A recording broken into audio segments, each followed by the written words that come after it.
तो सर जैसे हम राजनीति के ऊपर बात कर रहे थे कि नेताओं को लेकर के भी हम साथ में बात कर रहे हैं कि जो नेता पहले थे और आज के नेताओं में कितना अंतर आया है, राजनीति में कितना अंतर आया है, मुद्दे कहीं न कहीं गायब है, जिन मुद्दों की जगह होनी चाहिए। आज कई गाँव के अंदर साधन नहीं है, बच्चों को स्कूल में जाने के लिए, कई जगह बैंक नहीं है, पेंशन के लिए बड़े-बुजुर्ग 17 से 18 किलोमीटर तक जाते हैं। बात होती है बड़े-बड़े विकास की।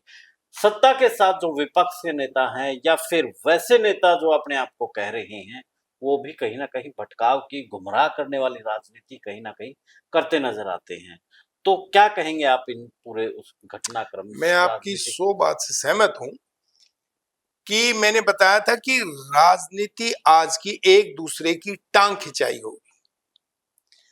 मतलब राजनीति होनी तो ये चाहिए कि भी अगर किसी ने सही बात कही तो वो चाहे कोई भी हो, ABCD, उसको सपोर्ट करना चाहिए कि हाँ इन्होंने भाई ये बात समाज के लिए बड़ी सही उठाई है। लेकिन नहीं, वो ये देखते हैं कि इसने ये बात क्यों कही और उस बात को उसकी टांग खिंचाई की तरफ लेके जाते हैं। अब आपने दुष्यंत चौटाला की बात करी, भाई दुष्यंत चौटाला ये 5 साल सरकार में रहे तो क्या उस वक्त ये बातें याद नहीं आ रही थी उसको कि आज उसको ये बात याद आ रही है? तो उस बात वो डिप्टी CM थे, उन्हें हर समस्याओं को समाधान करने का पूरा मौका था। 15 महकमे उसके पास थे, उनके अपने ही MLA कहते हैं कि भी अब तो भाई 15 महकमों को वो जीम रहा है। भाई जीम रहा है या नहीं जीम रहा है ये तो उसकी सिस्टम है, लेकिन सवाल है कि उन महकमों की जो समस्याएं थी, जिस भी महकमे में वो थे, उनको तो हल करके जाते। अब उसको छोड़ के अब ये लगे हुए हैं कि भी दीपेंद्र क्या कर रहा है, राज्यसभा के ये MP क्या कर रहे हैं। भाई आप उनकी समस्या देखो ना, जहां समाज ने आपको वोट लेने हैं या लिए हैं, उनकी दिक्कतें क्या हैं जो आप बात कह रहे हो कि क्या भाई स्कूल के बच्चे, स्कूल की बिल्डिंगें ठीक हैं, क्या उनके हॉस्पिटल ठीक हैं, क्या जो स्कूल की बच्चियां हैं उनको बसें मिल रही हैं। तो इन समय क्या उन सड़कों को देख लिए कि जहां पे लोग रोज एक्सीडेंट होके मर रहे हैं, क्या उनको कभी उठा रहा है कोई?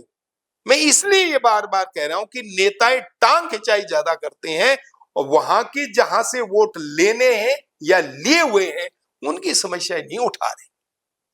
आपके ये आप बहुत बड़ा फर्क। मैं आपकी बात को आगे बढ़ा रहा हूँ। जैसे अब प्रदेश के अंदर अनेक मुद्दे हैं, लेकिन इनको सिर्फ एक मुद्दा नजर आ रहा है राज्यसभा चुनाव को लेकर के। भूपेंद्र सिंह हुड्डा बोलते हैं, अभय सिंह चौटाला बीजेपी के लिए काम करता है, दुष्यंत चौटाला जो कि अभी ना नेता है ना कुछ वो है, वो भी उसमें आकर के कहता है कि अभय सिंह चौटाला अभी तक तो बैठे थे, लेकिन जैसे ही राज्यसभा चुनाव आए सरकार के पास चले गए। तो इस तरीके से आपस में एक दूसरे के टांग खिंचाई में लगे हैं। राज्यसभा चुनाव को एक मुद्दा बना दिया है, मानो हरियाणा में कोई मुद्दा है ही नहीं। यही बात मैं कह रहा हूं। अब पार्टी भूपेंद्र सिंह हुड्डा, पिछली दफा उनका अपना MP हारा, जो इलेक्शन के लिए पार्टी को टिकट जिसने दी,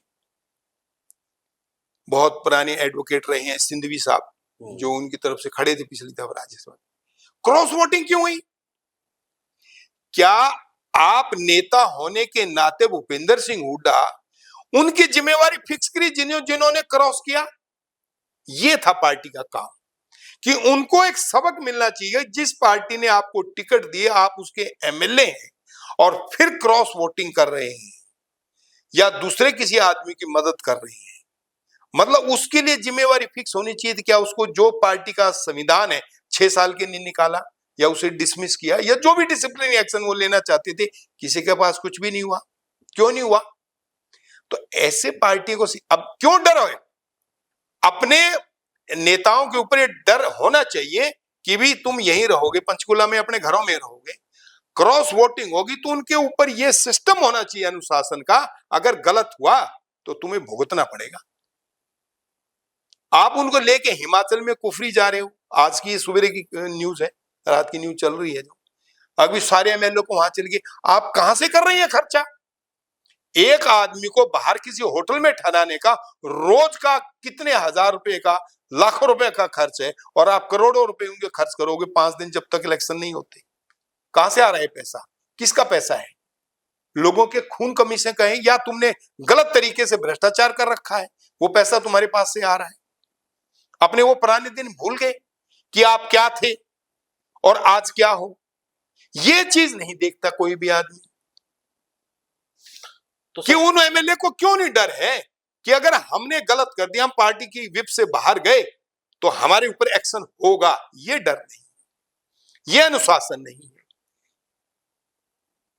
और वो बिक जाते हैं। जाट आरक्षण को लेकर के जो अतीत था वो भूत पर बन करके फिर सामने आया है, और उस अतीत में कहीं ना कहीं भूपेंद्र सिंह हुड्डा की भी पोल धर्मेंद्र हुड्डा ने खोल के रख दी है कि किस तरीके से हरियाणा को जलाने का काम उस वक्त किया था, किस तरीके से यशपाल मलिक के थ्रू ये पूरी एक बीजेपी और कांग्रेस का मिला जुला खेल था कैसे, क्योंकि आप आईपीएस रहे हैं, इन बातों को आप समझते हैं, कितना धर्मेंद्र हुड्डा सही कह रहे हैं, क्या कुछ हो सकता है इसमें? देखिए, यशपाल मलिक का जो गेम था वो पहले दिन से इंटेलेक्चुअल की भाषा में आ चुका था कि यह आदमी एक बहुत बड़ी प्लानिंग के साथ, चाहे इसने पैसा ऐंठना हो, चाहे इसने कोई पावर गेम खेलना हो। मेरे पास उन आदमियों की सारे आंकड़े हैं जो दिन रात उनके साथ रहे। उन्होंने इस आरक्षण में तन मन धन से काम किया, और किस तरह से लोगों को आरक्षण के लिए प्रभावित किया कि हमें यह आरक्षण मिलना चाहिए सामाजिक तौर से। लेकिन उसका मिसयूज किस तरीके से इन नेताओं ने किया, चाहे वो पैसे लेने के लिए, धन इकट्ठा करने के लिए किया हो, चाहे अपना कोई राजनीतिक लाभ लेने के लिए इकट्ठा किया हो, और चाहे लोगों के घर फुकवाने के लिए किया हो। अब ये देखिए कैसा गेम चला, और प्रशासन के हाथ में तो दोनों तरफ से जिम्मेवार है कि जिन लोगों ने इस खेल को चलाया उन लोगों की जवाबदेही आज तक फिक्स नहीं हुई। क्यों नहीं हुई? प्रशासन कहां था, कानून कहां था कि हम कभी भी उस कॉन्स्पिरेसी की जो धारा मेन है हमारे क्राइम के अंदर, कि कोई क्राइम करता है और कोई करवाता है, ये सबसे बड़ी जिम्मेवारी महकमा पुलिस की। क्यों डरती है पुलिस? पुलिस को अड़ना चाहिए कि भाई जिन्होंने ये कॉन्स्पिरेसी करी है, जिन्होंने बीज बुआए हैं, उनको जिम्मेवार ठहराएं। जिन्होंने ये कांड किए क्यों किए? आज वो बच्चा धर्मेंद्र क्यों बोल रहा है? क्योंकि वो भुगत भोगी है। 2016 से लेकर 2025 आ गया, अब 9 साल ये बच्चे जेल में रहे हैं। इन परिवारों के बच्चे, उनके घर वालों ने झेला या उन बच्चों ने झेला। तो आज वो बोलेंगे नहीं बोलेंगे, आज वो डिजिटल होंगे कि नहीं होंगे, आज वो वायरल होंगे कि नहीं होंगे, अब इनका दूध का दूध पानी का पानी आएगा कि नहीं आएगा। अब कहां तो भूपेंद्र सिंह हुड्डा भागेगा, कहां उसका लड़का दीपेंद्र भागेगा, कहां उनके जो चमचे थे आग लगाने वाले वो भागेंगे। अब वो भाई नहीं बोल रहा है, लड़का पढ़ लो, किसको पढ़ना है, एविडेंस भी दे रहे हैं, एविडेंस सबूत दे, क्यों सबूत? इसलिए कि वो भुगत भोगी है। और कहां हमारा प्रशासन खड़ा है, कहां वहां के उस टाइम के जो नेता हैं, चीफ मिनिस्टर हैं या मंत्री हैं, होम मिनिस्टर हैं, वो कहां खड़े हैं? क्या उनकी कोई जिम्मेवारी फिक्स हुई कि इतनी प्रॉपर्टी का नुकसान हुआ? प्रकाश सिंह की रिपोर्ट पूरी क्लियर है, कहां है वो रिपोर्ट? उस रिपोर्ट के ऊपर कितना एक्शन हुआ और किसने लेना था और क्यों नहीं हुआ? तो हम लोगों को ये बात समझनी चाहिए। कमीशन बिठा दिया और उस कमीशन की रिपोर्ट आ गई, उसने सारी जिम्मेवारी फिक्स कर दी, उसके ऊपर कोई एक्शन नहीं हो रहा, वो ठंडे बस्ते में डाल दी।